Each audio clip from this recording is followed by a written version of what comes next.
Hello everyone, Bo here, and we'll go ahead and call this question and answer video episode 1. And I know that some of you aren't able to join my live stream, so this is a great opportunity for those that aren't, that have questions, to kind of get to know me some one-on-one time. So we had a couple people chime in and ask some really great questions, so I want to give really great answers. So let's get started. You can totally hear my mouse click from the recording button. Anyway, Lean and Logical, who has a great channel by the way, asks for a question. What do you like about creating art digitally as opposed to physically, meaning actual pencil and paper, paint, etc., and vice versa? What are some of your drawbacks for either? Until next time, keep it twerking, she says. Yes, I will keep it twerking. Very good suggestion.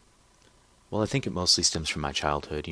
I've been drawing forever. I took a very long break in my adult years, but when I was a kid, I would draw, Sonic the Hedgehog and then, stuff like that. And then as I got into about the 5th grade, I specifically remember I would have all these video game magazines, and I would flip through them in class when I was done with my work, and get manila paper, and just with a number 2 pencil.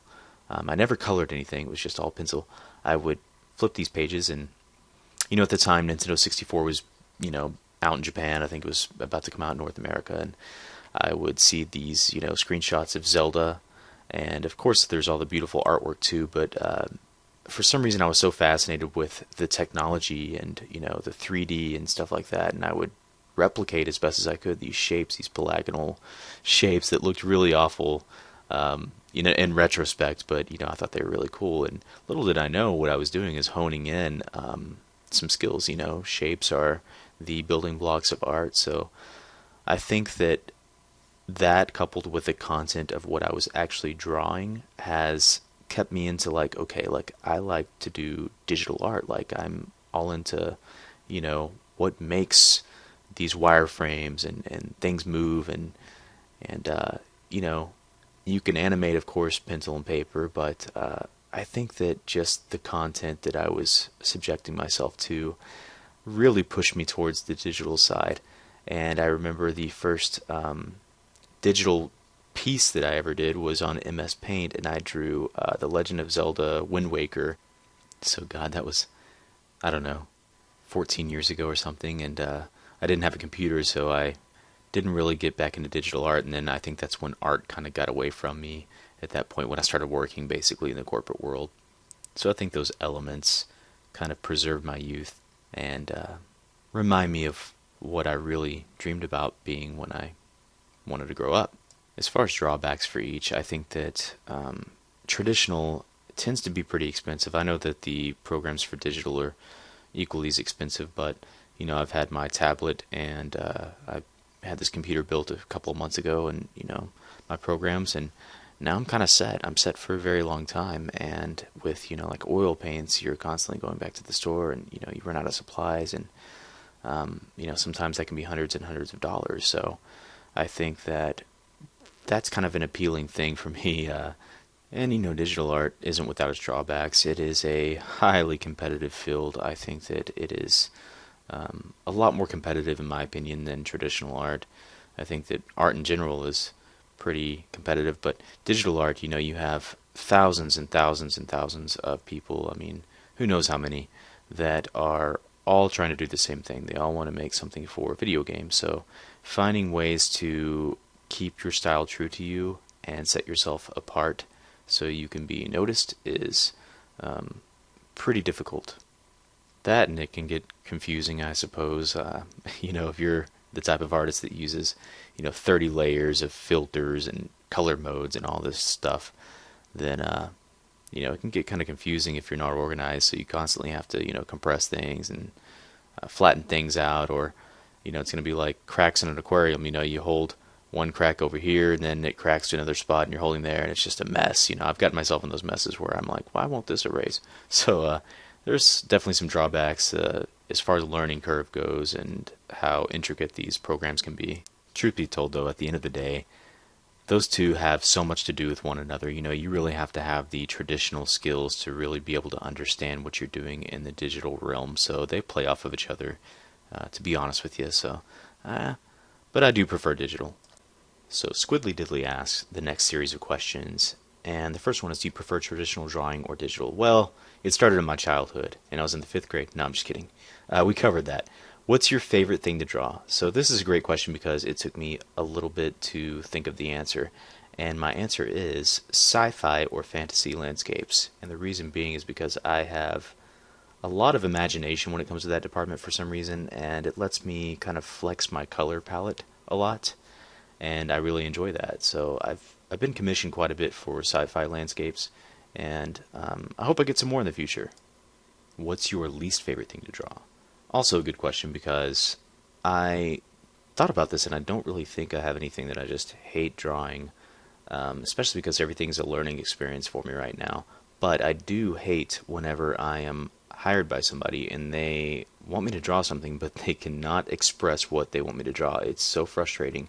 And I know that's why a lot of people hire artists, but, you know, in the business world, you need to have really tight communication. I'm a big sucker for that. I love communication, probably because I've spent, most of my life in management. And it's just kind of a frustrating thing when they're like, yeah, like I like your art. I'm like, okay, so what do you need? And they're like, I don't know. I'm like, okay, well, you need to figure it out. So that's my least favorite instance in art. How often do you use references? All the time. It's very rare that I don't use references. I do sometimes this method called abstraction where you just start painting and then your brain sees shapes, and actually the pieces that I just showed you were straight from my brain. But the previous piece that had like the space and the crystals and stuff, I didn't know how to draw crystals, so I had to look up the references. And I just recommend every single time you use references, you should have a huge library, a big folder of just thousands and thousands of pictures that you're interested in, different lighting, different models, because it is one of the most important things ever. You will never build your mental library if you're not using your references. So highly encouraged. That is a great question and a cardinal rule. You cannot cheat in art, especially digital art. So keep that in mind. Do you like to draw in silence or with music? I love to draw with music. Usually it's a video game soundtrack or like some classical music, something that's really calm. In reality, pulling away from art, I am a musician myself. I play guitar. I love metal. I love progressive metal, jazz, and stuff like that. But I found that it kind of gives me a little bit of anxiety whenever I try to listen to that stuff and draw. I can't focus when there are lyrics, so I prefer like orchestras and stuff like that. It's just a little bit more soothing to me, and it kind of gets me in that mood. And oftentimes I'll also try to find soundtracks that match the atmosphere of what I'm drawing.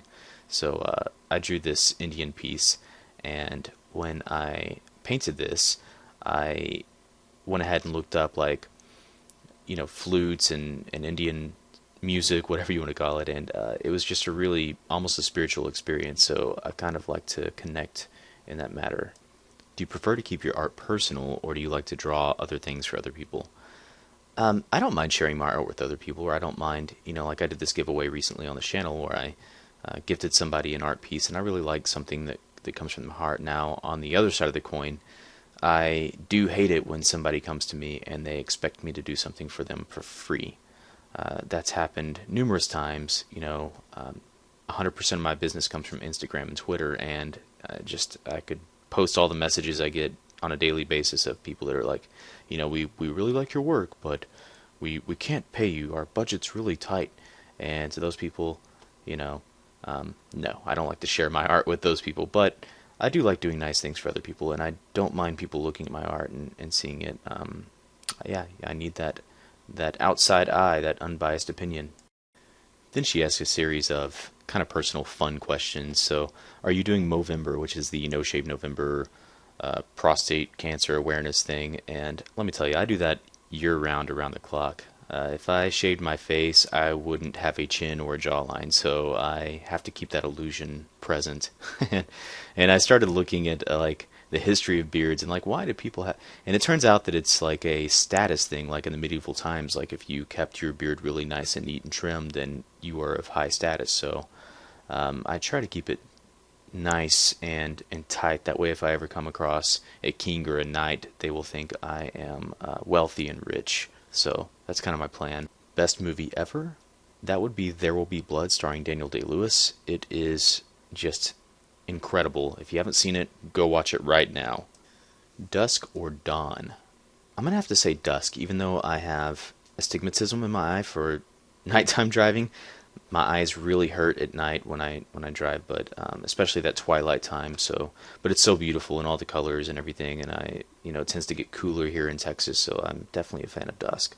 She asks me if you could turn back time and take back one thing that you regret, what would it be? Secretly asking what's your biggest regret.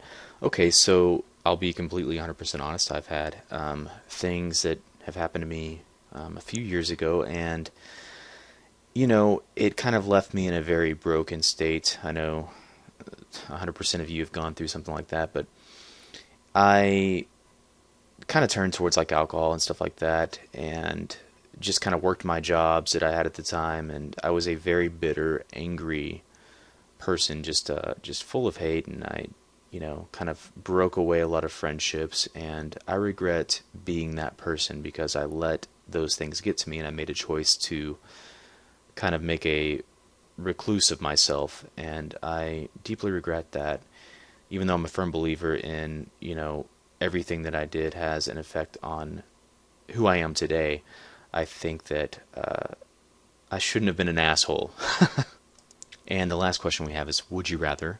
Would you rather watch the world end and live in a post-apocalyptic world all alone, or wake up one day and realize your reality is not yours? I think, Jesus, man, that's a dark one. I think I'd rather wake up and realize my reality is not mine. I think I could handle that a lot better than being completely alone in a post-apocalyptic world. Especially if they're like zombies and stuff like that. I don't know why we associate the apocalypse with zombies. Like, I don't know. Anyway, yeah, I think I'd rather not have my own reality. Whatever. I draw things and live in a different reality anyway. So, Lean and Squiddly, thank you so much for your series of questions, and really outstanding questions too. If any of you have any other questions, you can leave them below, and I will get to them in a future video. Until then, I hope you enjoy this. Let me know in the comment box, and smash that like button for me. We will see you guys next time. Thank you very much.